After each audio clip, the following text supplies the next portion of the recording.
Hey everyone, and welcome back to the Zodiac Psycho Podcast. Where we like to get a little cosmic, unravel those mysteries that make us tick. Right. Speaking of mysteries. We're diving deep into a system today that even some seasoned astrology buffs might find a bit, unconventional. Oh, absolutely. It's true. And a quick reminder. Before we get started. Check out the links in the description below for some amazing offers. Yes. But okay, so today we're looking at the Koch House System. The Koch House System, yes. And it's not as well known as some of the other house systems we've talked about, like Placidus or Whole Sign. Right. But it's got this dedicated following. It does, especially among astrologers in Switzerland. Oh, really? Yeah, there's something about it that really draws people in. Okay, now I'm really intrigued. But before we get too far ahead. For those who are just starting their cosmic journey, can you give us a quick rundown of what house systems are in astrology? Sure. So think of your birth chart as this snapshot of the sky. Okay. At the exact moment you were born. And it's divided into these 12 sections. Called houses. Mm-hmm. And each one of these houses represents a different area of your life. Okay. Career, relationships, finances. Right, you name it. So the universe handed you a cosmic pie chart at birth. Exactly. And just like there are different ways to slice a pie, there are different ways to divide up that birth chart. I got it. And that's where the house systems come in. They provide the framework for determining the boundaries between those houses. Okay. So how does the Koch system slice up the cosmic pie? What makes it so special? Well, what makes Koch unique is its emphasis on time. Okay. Rather than space. Okay. So it calculates the boundaries or cusps between the houses based on how long it takes for each degree of the zodiac to rise. Or set after you're born. So it's like my birth chart becomes a clock. It's kind of like a cosmic clock. That's a new one for me. Yes. I am definitely starting to see why this has a bit of a cult following. What else makes it stand out? Well, another thing that sets Koch apart is how much it relies on the midheaven, or MC, and the ascendant, or ASC. Right. These are really important points in any birth chart, but in the Koch system, they really become for calculating those house cusps. So they're like the cornerstones of the whole system. Yeah. It's almost like they set the stage for how your life unfolds over time. Exactly. And that's where we see the biggest difference between Koch and Placidus, which is also time-based, but still really focuses on spatial relationships. But with Koch, those time intervals after your birth, they become crucial for understanding not just what might happen in your life, but when it might happen. Okay. And how your personality develops along the way. Now that's what I call cosmic career planning. So if it's all about time, does that mean where you're born doesn't really matter? Actually, location still matters a lot with Koch. It's very dependent on latitude, specifically. Okay. How far north or south you are from the equator. When you were born. Okay. In fact, for the calculations to work, you have to be born within a certain range of latitudes. Between 66 degrees north and 66 degrees south.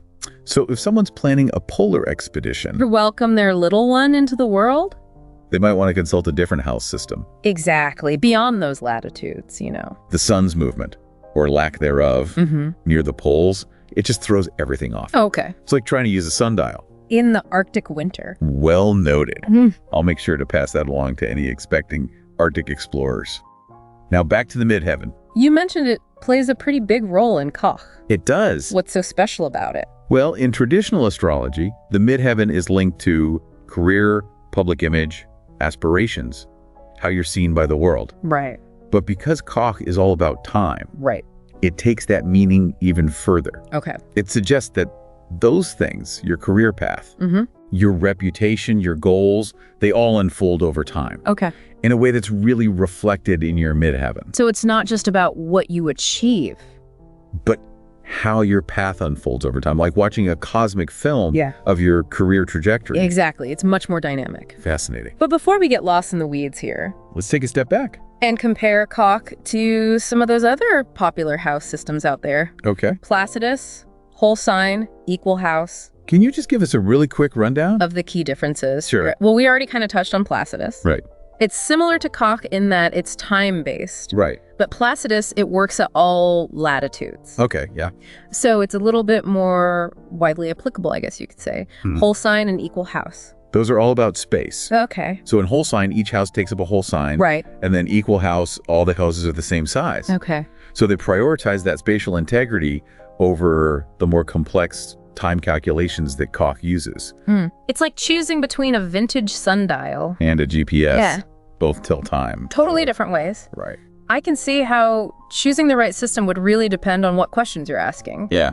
So what makes Koch the system of choice for certain astrologers? What questions does it answer particularly well? Well, a lot of astrologers are drawn to Koch for its psychological depth. Okay. You know, if you're looking at a birth chart from kind of a therapeutic perspective, if you're wanting to understand someone's motivations, inner world, how they evolve over time, Right. Koch can be incredibly insightful. Like a cosmic therapist. On speed dial. Yeah, kind of. But I'm guessing a system this unique isn't without its critics. You're right. No system is perfect. And one of the biggest criticisms is that geographic limitation we talked about. Right, yeah. Those undefined regions near the poles. It's a sticking point for some astrologers. And because it's so focused on time, some people argue that it lacks the spatial clarity of other systems. So it might offer those really amazing insights into personal growth. But maybe miss some of the practical earthly aspects of life that the other systems capture. That's a good point. There's actually a lot of debate in the astrological community About the validity of different house systems. And it really comes down to the individual astrologer's philosophy and what they find most useful in their practice. So it's more about finding the right tool for the job. Exactly. Than saying one is better than the other. Yeah, and that's what's so cool about astrology. It's constantly evolving. Right. There's so many different approaches. And perspectives. Going back to those criticisms, though. Could you elaborate a little bit on how some astrologers find it lacking that spatial definition? Yeah, so because it really prioritizes those time intervals over the spatial divisions, the size and shape of the houses in a Koch chart, they can really vary depending on your latitude. And the time of year you were born. So unlike equal house, where everything's nice and neatly divided, it can be a little less predictable. Precisely. Yeah. And that can be kind of jarring for astrologers who are used to working with those more spatially defined systems. Right. And they might say it makes it harder to see the connections between the houses. Or to really grasp how the different areas of life kind of interact with each other. It's like you're choosing to focus on the rhythm of a song. Instead of reading the sheet music. Oh, I like that. Both valid approaches. But they're highlighting very different aspects of the music.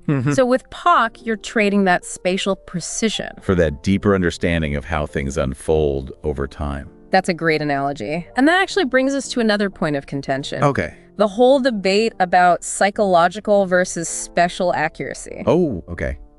Lay it on me. So Koch's emphasis on time and personal growth, it aligns really well with modern astrology's focus on psychological interpretation. And a lot of astrologers, they find that these charts, they offer really incredible insights into a person's inner world and how their personality develops. I bet there's a but coming. But some critics argue that spatial accuracy is just as important. Okay. If not more so. Okay. They believe that the actual placement of planets in the houses, it should directly reflect real-world events. So, for example, they might say that if your fourth house cusp, which is home and family, right? If it falls in a certain sign, that should correspond to something concrete about your living situation. So they're looking for like a more literal, tangible connection. Exactly. Like they want the fourth house to literally describe the color of your front door. Yeah, right, exactly. Okay. And they'd say that cusps focus on time. Makes it harder to draw those more concrete connections. So it's almost like two different philosophical approaches to astrology are clashing. Would you say it boils down to what resonates most with the astrologer? Absolutely. There's no definitive right or wrong answer. Astrology is so rich. Right. With perspectives and techniques. This has been an eye-opener. I am beginning to see why some people find astrology so captivating. It's hard not to get swept up in all the mystery, right? It really is. This deep dive has given me a lot to think about. I'm already itching to find my birth time. And explore my own Koch chart. But before we lose ourselves down that rabbit hole, can you give me some specific examples of how it's used for like those psychological insights and those career readings? So let's say you're looking at someone's 10th house. In a Koch chart. That's the house of career and public image. Right. And let's imagine that that house cusp falls in Capricorn. which is a sign known for ambition, discipline, long-term goals. Okay. So that could suggest that this person's career path will be characterized by that, like... slow and steady growth. Okay. And a really strong focus on tangible achievements. So it's not just about the sign itself.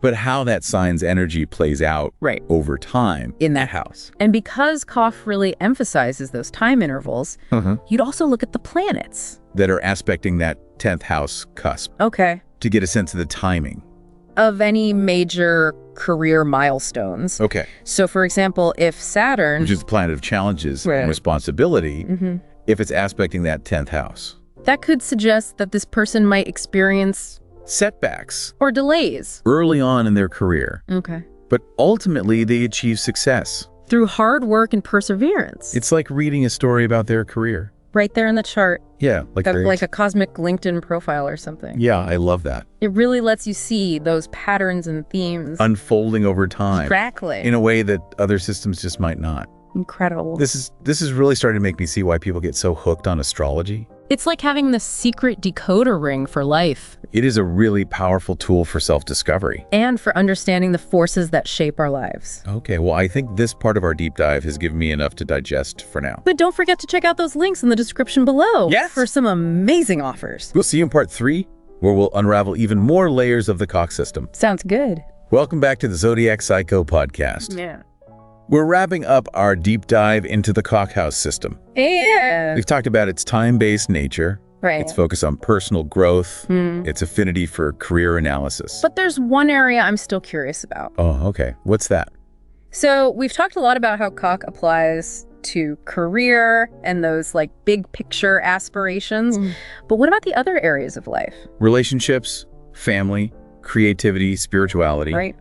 Does Koch have anything to say about those more personal realms? Absolutely. Just like any other house system, Koch can be used to analyze all 12 houses of the birth chart. Right. Each representing a different facet of life. Okay. So it's not just about career. It's about how all these different aspects of your life weave together over time. Okay, that makes sense. So how would Koch approach, say, the 5th house? Romance and creativity. Okay. Would it suggest our love lives unfold like a Shakespearean play? Complete with all those dramatic twists and turns? Well, maybe not quite as dramatic as Shakespeare. Okay. But, the Koch system would definitely suggest that our romantic relationships and creative expressions, they do evolve over time, reflecting our own personal growth. Okay. So think of it this way. The sign on the cusp of your 5th house, it might show the kind of romantic partners you're initially drawn to. Okay. But then the planets that are aspecting that cusp, they could reveal how those relationships change and mature as you learn and grow. It's like a cosmic matchmaking service. That also gives you relationship advice along the way. I like how you think it's more about understanding those underlying patterns and themes that shape our experiences, you know, in these areas of life. It's about seeing how our romantic choices and creative expressions really reflect who we are. At different stages of our journey. Okay. What about the 4th house? Home and family. How does Koch's emphasis on time affect that area? Does it suggest that we're, like, destined to repeat family patterns? Or does it offer, like, a path to breaking free from those ancestral scripts? That's a great question. In traditional astrology. The 4th house is our roots, our sense of belonging, our connection to the past. But with Koch, we might think about it as how our relationship to home and family changes over time. Okay. Maybe we move away from our childhood homes, establish our own families. Maybe we connect with our heritage in new and unexpected ways. It's like it's encouraging us to view our lives as this like ever-evolving story, with each house being a different chapter. Full of growth and transformation. That's beautiful. It reminds us that even the things that seem fixed, like our family background, our upbringing, those can be transformed over time. Wow. This is really making me reconsider how I think about astrology. It's not just about predicting events. It's about understanding like the deeper meaning behind them. Exactly. Wow. It encourages us to embrace that journey. To see the challenges as opportunities for growth. Right. And to recognize that who we are. It's constantly evolving. And honestly, that's a really empowering message. It is. Yeah. It reminds us that we're not defined by our past. Right. We have the power to shape our futures. I love that. I think we've reached the end of our Koch System journey here. Yeah. What a wild and insightful ride it's been. It really has. It has. But this is just the beginning of your exploration, right? It is just the beginning. The world of astrology is vast. Yeah. And there's so much to discover. Speaking of discovery. Don't forget to visit the links in the description below. Yes. For some amazing offers to help you delve deeper into these cosmic mysteries. And that's a wrap on the Zodiac Psycho podcast. We'll see you next time. Fellow stargazers.